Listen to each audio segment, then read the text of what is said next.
Just a few more questions to go, and this is part 4 of the 77 Witchy Community Tag. Like I said, just a few more questions to go, and I'll be finished.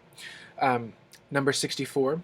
What, if any, legal herb do you use for moods?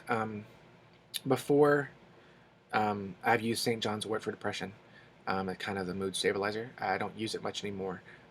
Just to help relax, I use either um, a mint blend or a lavender blend or a cinnamon blend or allspice, something like that, that kind of sets me to a relaxing, peaceful mood.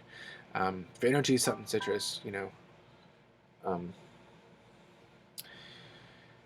one second.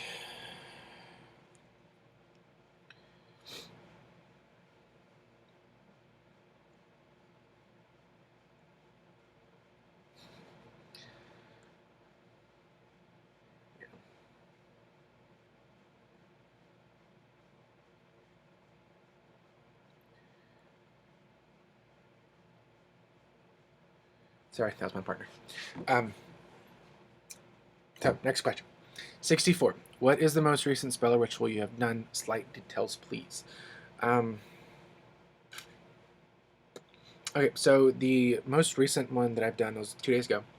It was out of the book Protection and Reversal Magic. I've been using that book as their offering section. I use that all the time. But there was a banishment section, banishment ritual, that banishment ritual using Hecate's energies. I used that the other night. And I called on her 4 guardians of each, the guardians of each corner that she presented to the author. I felt very connected to it. I created a circle, and with that, it banished and cleansed my space. So I think that's the most recent one that I've done. So yeah. 65. Do you have a happy place you go to during meditation? Um,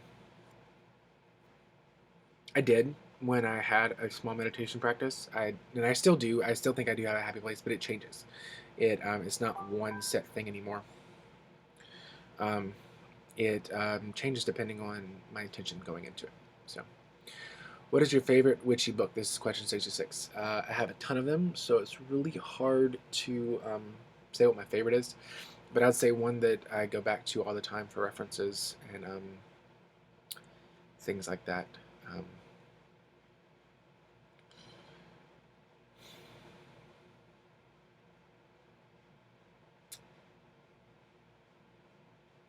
I don't have a favorite at the moment. It's kind of whatever book I have that I'm reading is really good, you know. Number 67, do you have a ritual to get ready before a ritual or a spell? What is it? Kinda. It's kind of like preparation, setting myself up, balancing my own energies. Usually before I go into any spell work, I make sure my chakras are balanced. Um, my energy is balanced. So that's kind of what I do beforehand. 68. Do you always use your own spells or do you tweak others? Most of the time, I tweak others. I have tons of spell books that I've purchased, and they have great spells in them. And I find one that I need at the moment, and I tweak it to my particular situation. So, and then there are some times where I create my own. You know, it depends on how much time I have to plan. But tweaking others is what I do the most, depending on what I need. 69. Do you prefer spells, rituals, inside or outside? Um, I like them both. Um, I mostly perform all my stuff inside at my altar, but I have done stuff outside, and it's beautiful. As long as you don't get eaten up by mosquitoes. Um, but it's great. I like doing them both. Um, but inside's what I do the most. Um, Number 70. If you're coming from a Christian/Catholic background, did you find the transition hard with family and the whole going to hell thing? Basically, leaving all you've been told was right. Um, no, I didn't find it hard just because I never really believed in a wrathful God. I believed in loving and peace. Um, his law was love at the time, and I still do believe in that way. Jesus is a deity; he's a spirit. Um, but did I have a problem going the whole hell thing? Conceptions when I first started, maybe they were conflicting, but once I got into it and understood it more, um, no. I didn't really have a problem. My family knows that I'm pagan. I post pagan stuff on my page all the time. My mom sees it. My aunt sees it.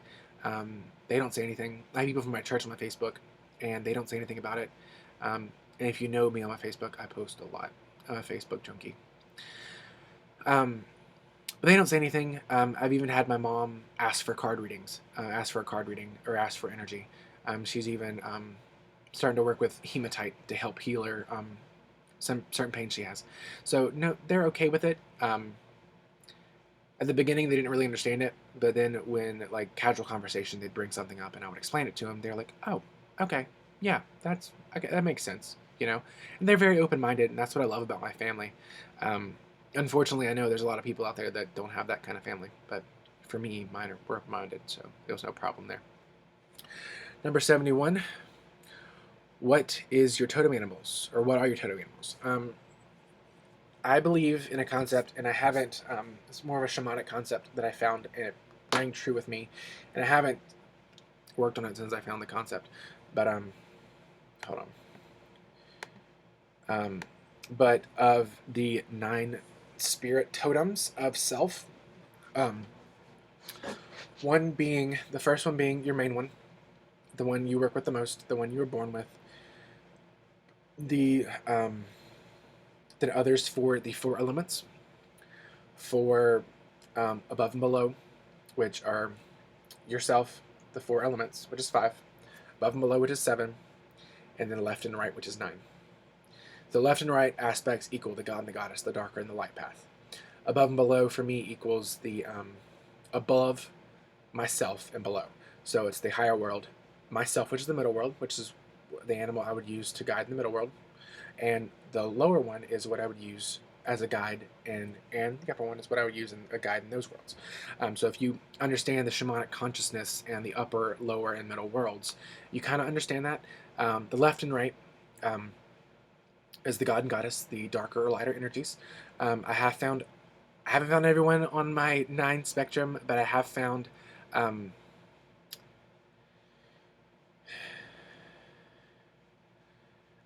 my left one, which is the goddess. I have found the deer.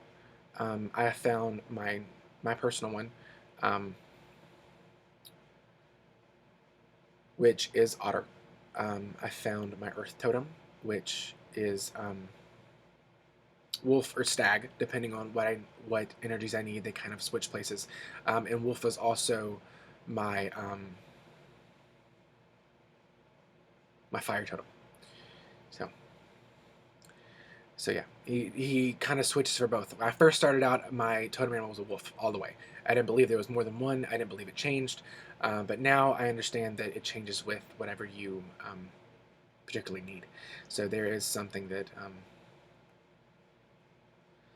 some other ones that I'm interested in, but the ones that I know for sure are myself, which is the otter, my left one, which is deer, the earth, which is wolf and stag, and the fire, which is stag, which is wolf. I'm sorry.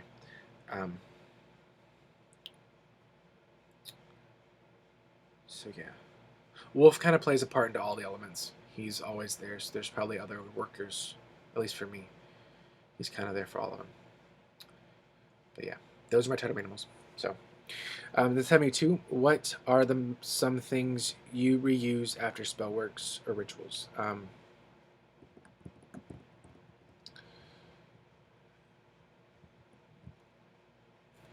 Sometimes I reuse.